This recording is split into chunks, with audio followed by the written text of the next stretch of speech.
Hello Earthlings, I'm Adam the Alien, you are watching Adam the Alien, and clearly, it is snowing around me.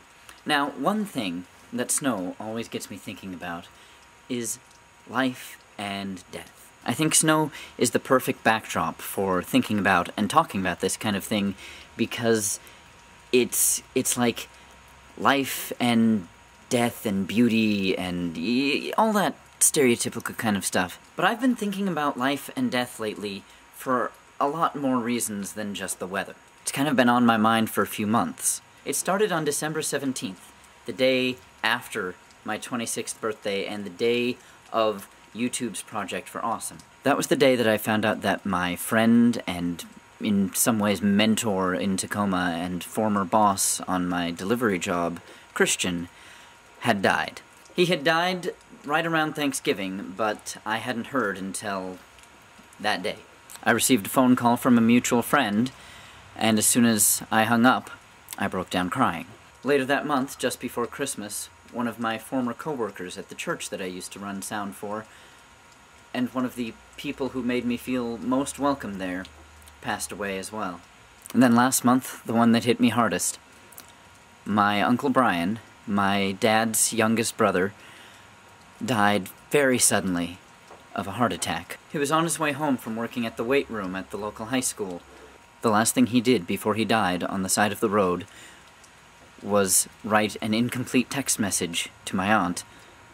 It said, "I love," and then a Y.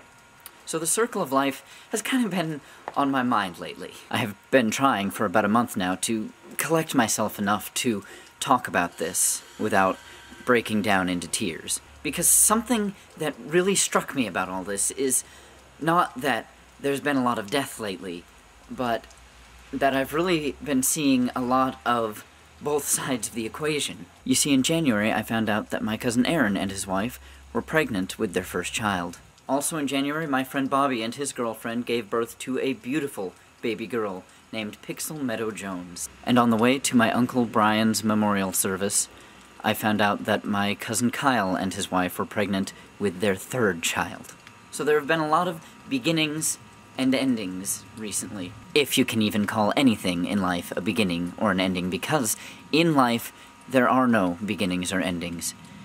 You send out ripples and the story continues. Your story started before you were born, and it will continue long after you are gone. These last few years of my Uncle Brian's life aptly demonstrated that. Most of my memories of my uncle are from family reunions as a kid, when everything seemed bright and wonderful and everybody was laughing. But it would be lying to say that my uncle's life was perfect.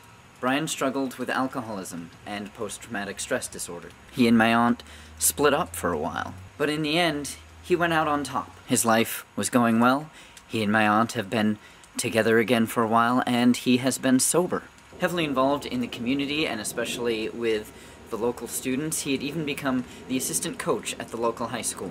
And at his very hastily planned memorial service, mere days after he died, there were about 300 people in attendance. And it was at that memorial service that I got to see a side of my uncle I had not even realized was there. He made an impact, a very good impact. What struck me at the memorial service was not how he was talked about by us, his family, or even how friends who knew him referred to him as a brother or a twin of sorts.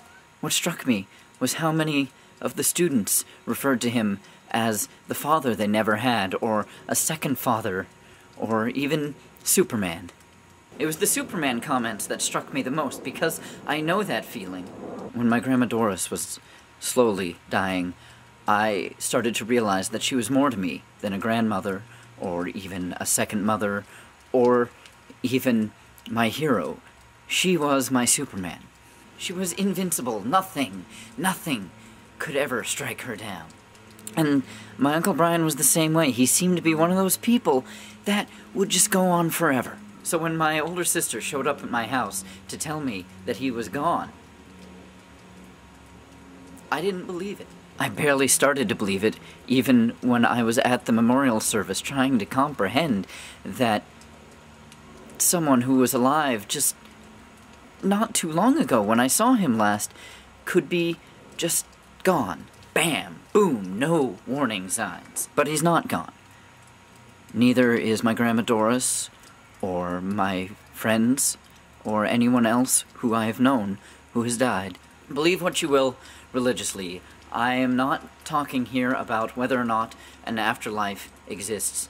What I am talking about are ripples. What I am talking about is the whole point of being here and of interacting with people and loving, because these people who we have lost have impacted us, and more people than we will ever know have been impacted by them as well, directly and indirectly. And in that way they do last forever. In that way they are Superman, because the impact they made will live on and impact more and more people who may never even know their name. I recently finished reading Shadow of the Hegemon by Orson Scott Card, and one quote in particular, especially given what has been going on lately, struck me. It's a section of the book in which the main character, Bean, is talking to the mother of Ender Wiggin, and he is questioning why she is so adamant that people should go and love and have kids and what have you, because it has brought her nothing